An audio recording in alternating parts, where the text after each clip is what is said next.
What's up guys, it's Cal, and in this video I'm going to show you all the locations for spirit beasts in World of Warcraft as of right now, which is up till the end of Legion. Now there's a total of 20 of them, and most of them are rares, meaning they have long spawn timers, so I go ahead and bookmark this video if you plan on taming every single one as a hunter, because they do look cool.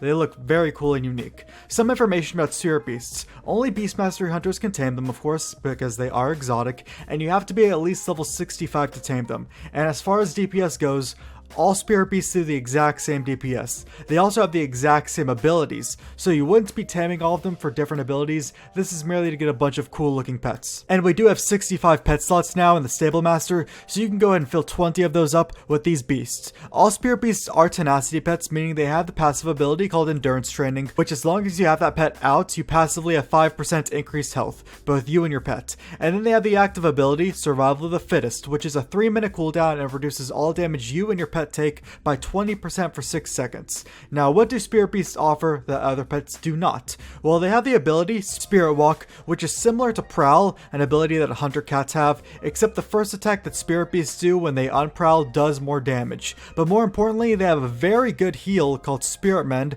It's on a 30-second cooldown and actually heals me from more than Exhilaration does, oddly enough. Oh, and then arguably more importantly than that, they have another ability called Spirit Shock, which is a 10-second cooldown purge. It removes an enrage and magic effect from the target. So needless to say, if you're a Beast Mastery hunter, you definitely want to have a spirit beast as one of your 5 active pets. Now before I show you the locations of all the spirit beasts, there will be TomTom coordinates in the description below, as well as a targeting macro for all the pets, which is useful for tracking these things down. Also, you want to make sure you have only track beasts and track hidden on, since some of them do go in stealth, and track hidden also increases your stealth detection. And then on top of that, you might want to grab the add-on NPC scan. It makes finding rares easier by screaming in your ear when you're near one, and then you of course want to spam that targeting macro that's in the description when you're around a spirit beast location. Oh, and one more thing. Since war mode is a thing now, war mode will actually put you into a new phase of an area. So if you go to a location where you might not see a rare there, go back to Stormwind or Orgrimmar, turn war mode on, and then go back to that location and it may possibly be there. But anyways, let's get started showing you the locations of all of the spirit beasts. So this first one, we're going to be looking at the Lost Spectral Griffin, which is actually located in Stormwind. Now Horde can also get this, because as you see I'm actually doing this on a Horde toon currently. So you actually want to make sure you pick the talent Camouflage. You definitely want that if you're a Horde toon wanting to get this. But the spawn timer of this used to be like 12 hours or something, I don't know, it was long like that. I believe with 8.0 they may have reduced it to much shorter, but we're actually going to come into Stormwind right here. It's right beside the Griffin Master, and I'm just going to jump right in there and then camouflage immediately. There's a Lost Spectral Feather. Camouflage, yep. Spectral Feather is right here, and I forgot I need to make sure I dismiss a pet, or abandon a pet. So 1 second. So as you see there is the Spectral Feather. We're going to click that. Spawn the Lost Spectral Griffin, and we're going to go ahead and immediately tame that. This Griffin Keeper is only level 50. So he won't do anything. Just don't get too close to the Griffin Master, I guess. This next one is a Spirit Raptor named Gon, and it's located in Orgrimmar, so I'm doing this on my Night Elf Hunter. He is Alliance, obviously, so showing you that you can do this on an Alliance, and you definitely want to make sure, just like the last one, you pick Camouflage if you are doing this on an Alliance toon. And the Raptor is located somewhere around here, I think like in this hut. So we're just going to jump in there. Yeah, it's this blue skulls just sitting here. Now I forgot to mention this before, but camouflage does last a minute and then it goes on a 1-minute cooldown. If you're Night Elf, you do have the luxury of having Shadow Meld, so you can be stealthed indefinitely, but just keep that in mind when stealthing. That obviously didn't work. Let's feign death.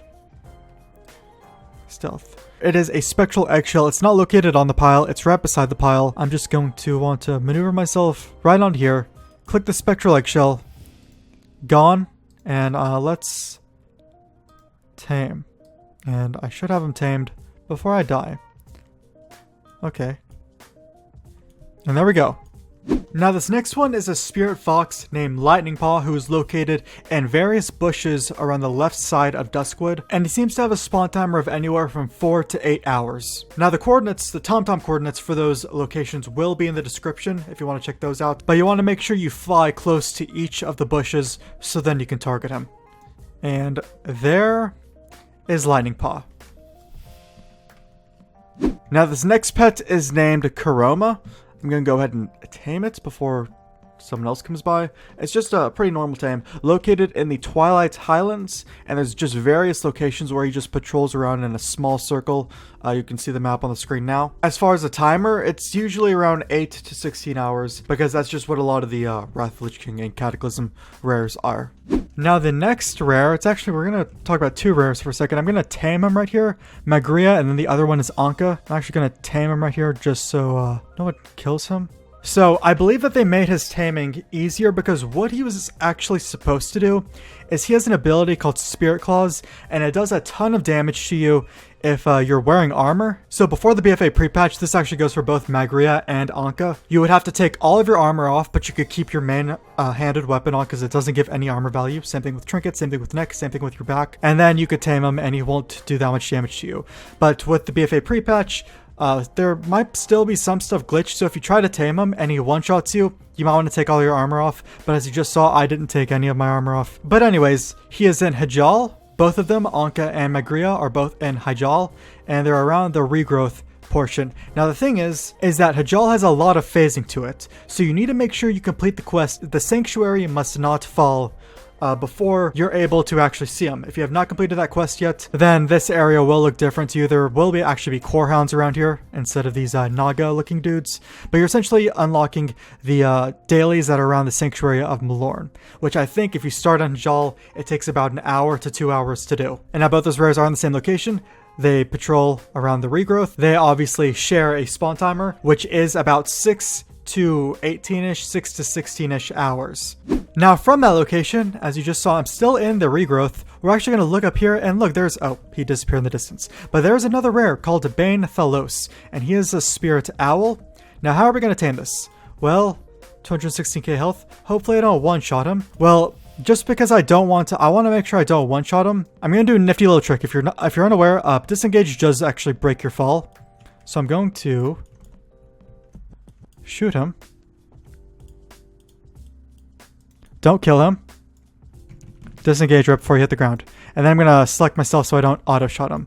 And now he is coming down here, and I'm going to go ahead and take the liberty to tame him.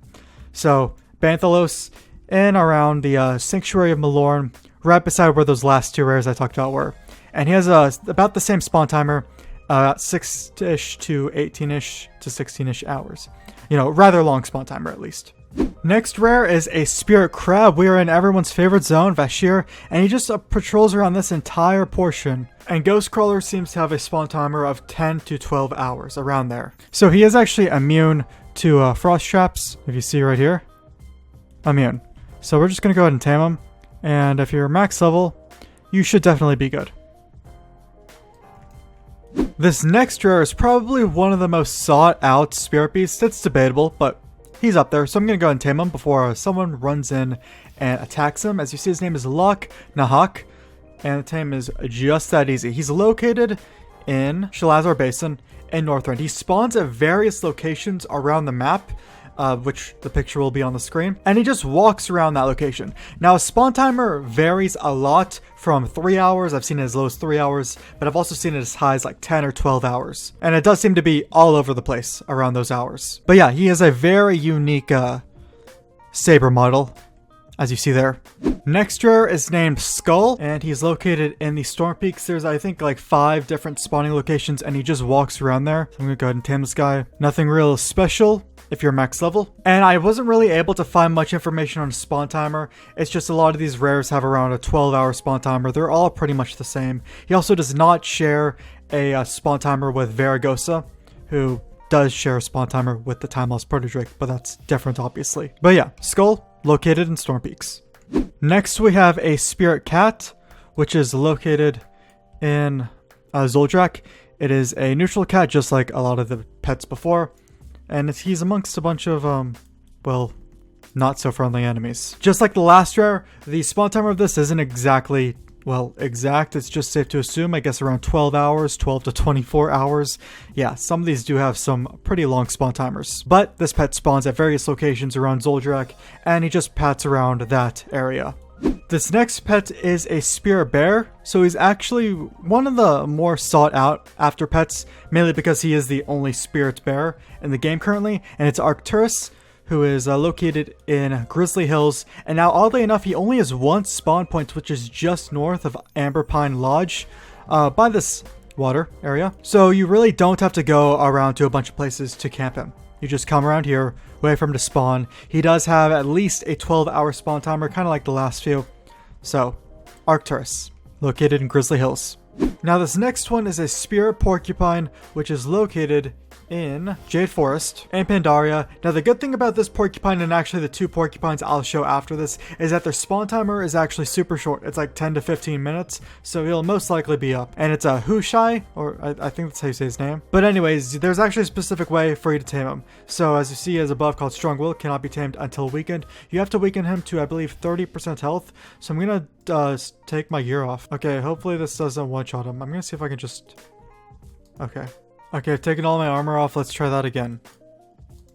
Okay, stop. We good.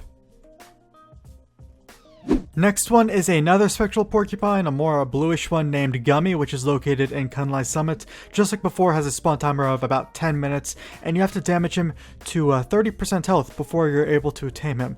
So hopefully my auto shot doesn't one-shot him, which it doesn't seem like it did. Make sure you don't shoot him twice. That's if you're level cap, of course. Just get him to 30% and you're good. Next rare is a red porcupine, looks pretty cool, named Degu, and it's the same as before. He has a spawn timer of about 10 minutes, and you have to damage him to 30% health. So let me, okay, that's one-shot him. So we're just going to auto-shot him here, hopefully it doesn't kill him, and it did not. And then I always make sure to like target myself or something just to stop the auto-cast, and just like that. Damage him to 30%, and then you can tame Degu, the red porcupine. And now this next one, his name is Gara, and it's tameable by both Horde and Alliance, and it's a bit of a process to actually tame it. So it's not just you just run up to something and tame it. It's in the southern part of the Burial Fields in Shadowmoon Valley in Draenor, and you're gonna see this wolf just sleeping here by this grave, and it seems to actually be glitched, sometimes glitched at least, for max level characters, because I've actually never seen Gara before on this toon, but he's not here, and he's supposed to be here. So if he is here for you, you want to click him. He'll have a dialogue box. You can only click that dialogue box if you're Beast Mastery Hunter. It'll say something about scratching behind his ears, I don't know. You click that dialogue, and then the next thing you want to do is you want to fly over here to an NPC named Mother Omra, which has a very short spawn timer because she's needed to be killed for a quest. So she has no spawn timer at all. She's right here. You need to kill the three people around her, and then you'll be able to kill her. And then she'll drop these shadow berries. And then you're going to make your way back to Gara. Remember, this is only if you're able to see Gara there. It might be glitched for you. If it is glitched for you, I'll get to that part in a second of what you need to do. But you'll speak to Gara right here with those berries, and then once you do that, you need to put together a spirit effigy, and there's a total of 6 items that you need to find around Draenor to create the spirit effigy. So you want to go to Spires of a Rock and kill some Sethic prophets for an elder incense. That's one of the items you need for it. And then go up to Talador by the Golrock area, and you'll need to kill gore-bound legionnaires until you get a wooden bull. So that is the second item you need. Then the third item, you need to go to Nagrand, and there's 3 different spawning locations for these Warsong Marauders that you need to kill, and they'll drop a small fruit for you. So that's the third item you need for Gara. And then the fourth item, go up to Frostfire Ridge around the Grom Gar area, and there will be Thunderlord Giant Slayers there, and they'll drop an Ancient Bone, the fourth item you need. And then still in Frostfire Ridge, in the northeast part, you'll want to kill Necrophytes, which will drop a Torn Cloth, which is the 5th item you need for Gara. And then finally, the 6th and final piece is a crude effigy, and you're going to go just south of the Grand Canyon, I believe, where there are Drywind Bone Pickers that drop this crude effigy. So that's the 6th and final piece. And then you'll come back to Gara's grave, and you'll place that effigy. And now all that is needed, if Gara is not glitched for you. I probably should use the term glitched, but as mentioned a bunch of times prior, if he is here at the stone for you, then you need to do all that stuff. If he's not here at the stone for you, then you can actually skip up all of that actually, and you'll want to come to Spires of a Rock right in this location, and you'll see this Shadow Moon Void Twister here. You want to kill the Shadow Moon Void Twister with his Gara looking pet, and then he'll drop a Void Lantern for you. Allows you to see into the Void Realm. So pick that up. And now once you have the Void Lantern, you want to go back into Shadow Moon Valley to right here, this location, this odd looking tree, spooky looking tree, I guess rather. And then you want to use the Void Lantern. And then you'll have a 60-minute buff. Now with the 60-minute buff, you want to click this Shadow Moon Void Blade right here. Click it. I'm actually going to dismiss my pet because now we have Gara just sitting right there. And now that you're in the Spirit Realm, you want to actually kill these Elder Void Lords. You want to kill them until an NPC spawns. The NPC's name is Zan, Lord of Glass. Okay, all the way over there. It took just 5 of those things to kill. But you want to go over to Zan, Lord of Glass, and I'm going to dismiss my pet because after we kill this thing, we'll be able to tame Gara. So, just like that. Easy if you're max level. And I use Deterrence to avoid attacks even though Deterrence is not a thing anymore. Interesting. But now Gara is here and you are able to tame Gara. So as I said before, if Gara is not at the base of that grave, then you get to skip the effigy part and go straight to picking up the Void Lantern. If he is at the base of that grave, then you do have to do the effigy part. Now this next pet is Bulvinkel, who's located in Stormheim, just a south point Stormheim, just patrols around this area. And now whenever you tame a pet in the Broken Isles, you want to make sure you don't have your champion out. So I'm going to use this fallback thing, just so my champion won't attack the pet. And he is a Spirit Moose, who has a spawn timer of approximately 6 hours. Very cool looking pet. Unique. There's no other Spirit Moose in the game, obviously. But yeah, that's Bulvinkel. Now, this next one is actually not a rare. We're in Suramar right now, and the spawn timer of this is, well, super fast because, as I just said, not a rare, just a random cat. LEYLINE Prowler, which is a Spirit Beast. Now, the interesting thing about the LEYLINE Prowler is that Nightborn Hunters actually start with them, but they're not exotic pets when Nightborn Hunters start with them. So you see, it is an exotic pet because it has Spirit Mend, but with the Nightborn Hunters, there's, well, it's not called Spirit Walk, it's called Prowl because cats have Prowl. But yeah, that's just an interesting thing about this one. It's a kind of a multi-family pet. Now, just like the last one, this next one is not a rare, and it's right beside where the last one was. The last ones were in that cave. I don't think I mentioned that before, but more of them were in that cave. But then these ones are by Moonguard Stronghold, and it's just a Mana Saber. This is a more purple-looking Mana Saber, as opposed to the last one was more of a bluish habitant, and obviously nothing special about taming these. It's not a rare, so there's no, like, real spawn time we have to worry about. And this guy's attacking me. And now this last one, final Spirit Beast, is a rare. Its name is Myonix, and it's not far from the last locations, just right here. Now the thing about Legion rares, besides, well, Bulvinkel, is their spawn timer isn't long at all, because as you see, he's not a rare for me because I've killed him before. That's how Legion rares work. They have like a 1-minute spawn timer, some of them at least, after you kill them, but then they don't become a rare. But we're going to tame him right there. He is a more indigo looking Mana Saber. Really cool looking, actually. Oh, and there's little saber cubs. Adorable. But anyways, guys, those are all the Spirit Beasts in the game so far. This is from Vanilla all the way to Legion, the end of Legion. And there's a total of 20 of them, as I mentioned at the beginning of this video. So you can go ahead and tame them all if you want. They all have some nice, unique looks. But if you guys enjoyed this video, then you can leave a like on it. You can sub to the channel for more videos like this. And I'll see you guys in the next video.